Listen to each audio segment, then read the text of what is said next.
Hi అండి. మా చిన్నప్పుడు బీడ్స్ అమ్ముకుంటూ ఒకతను ఇంటికొచ్చేవారు.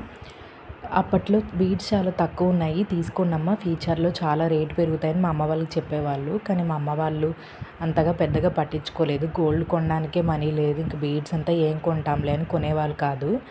కానీ ఇప్పుడు బీడ్స్ బయట ఎక్స్‌పో పెడితే ఒకసారి ఎళ్లి చూస్తే బీడ్స్ 20,000, 30,000 అని రేట్ చెప్తున్నారు. అందుకని నేను ఇంకా ఆయన ఫోన్ చేసి ఇంకా అమ్ముతున్నారని చెప్పారు.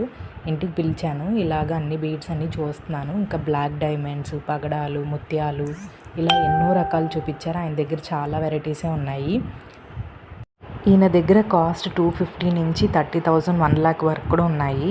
చిన్నప్పుడు మా నానమ్మ మాకు ముత్యాల దండ తీసిచ్చింది. నేను ఇప్పుడు మా పాప కోసం తీసుకున్నాను. సెలెక్ట్ చేసుకున్న దాని నుంచి ఆయన అక్కడే అల్లిచ్చేస్తారు. ఇవన్నీ నేను సెలెక్ట్ చేశాను. ఫైనల్‌గా దీంట్లో నేను ఏం తీసుకున్నానో కమెంట్ చేయండి. Please subscribe.